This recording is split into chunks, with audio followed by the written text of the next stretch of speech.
Well, good morning, folks. It's Monday morning, June 20th. And I'll warn folks in advance, this is going to be a bit of a ramble, and which might result in a half a dozen views at most. More about views in a little bit.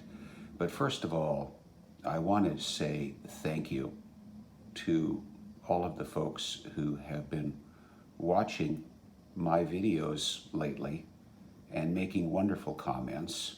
There have been a bunch of new subscribers, much to my surprise, but also gratitude. And that comes because while I make no bones about the fact that, I don't do any video editing, I think I've written 2 scripts for all of the videos I've ever put on here. Otherwise, I just get on and talk. And I never really show any build work being done, largely because I don't have the camera equipment, and maybe secondly because I really want to spare folks my cussing, and more than anything as I drop stuff, and finally because nobody's really going to learn anything from the way I build stuff compared to some of the folks I watch on YouTube. I certainly started out my channel not as the idea of a channel, but just to park some videos I'd taken on my iPhone years and years ago.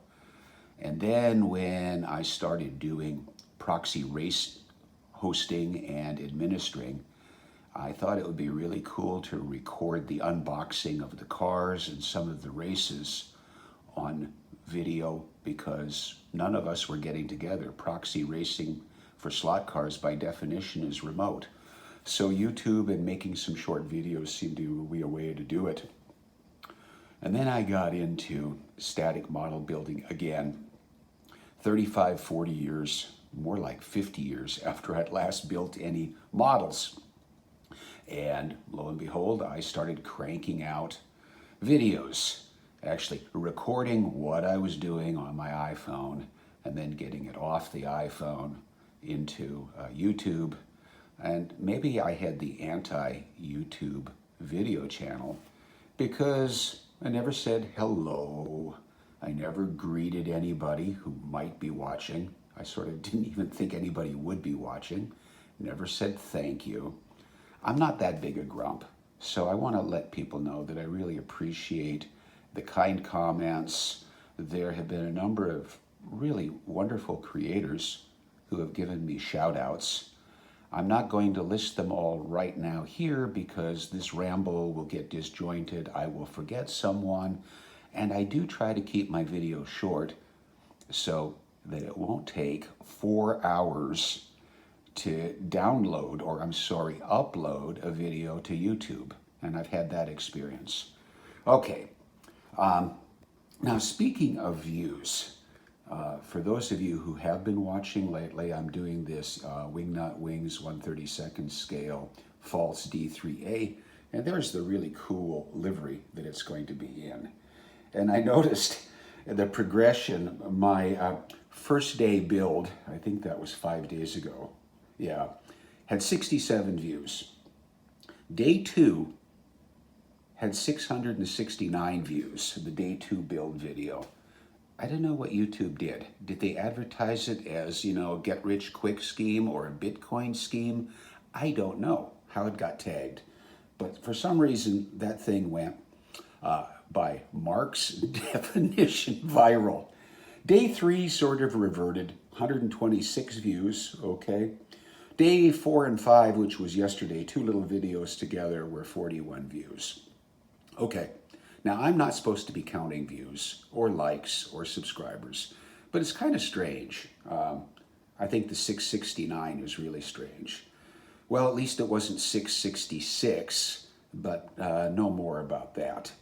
Okay, just quickly. So there's the instructions, the amazing instructions, picture page, color page from Wingnut Wings. Here's where I am with, got the fuselage and bottom wing all primed, ready to go for red and white. which means more of the dreaded masking. Now, before I forget, and I might make a separate video about this, for those of you folks who are into World War I aircraft, you know all about Wingnut wings, and I can't recommend more. Volumes 1 and 2 of this book put out by, I forget who, I'll look it up and put it in the description.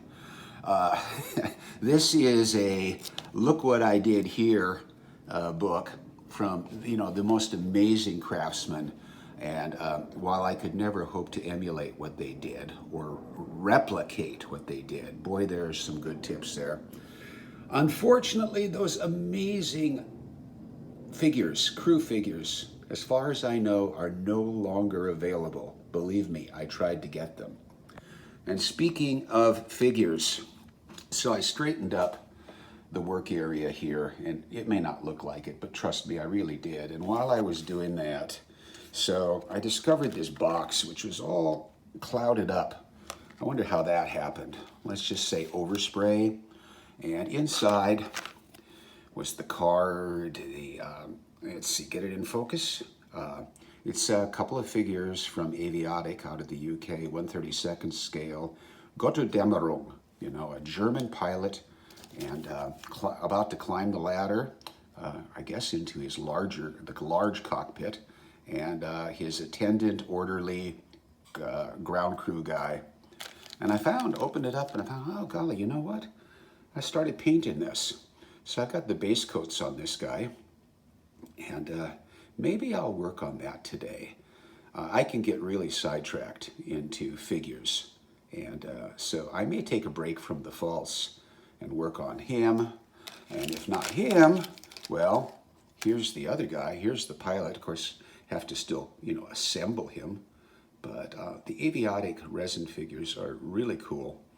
And I always am willing to look at, buy, and paint a decent 1/32nd scale aviator ground crew. Maybe that's what we'll do today. It'll happen soon. So this was lost in the shuffle. Believe me, there's more in a big box. But this may be where I go, because I just don't see myself masking up. Something I hate, by the way. Maybe because of my penchant for overspray anyway. Well, enough real rambling. I see that this is almost 8 minutes long now, which means probably a 2-hour upload. Okay, for the 10 folks who will actually click on this today because of its weird and rambling topic, thanks for watching, folks. Take care. All the best.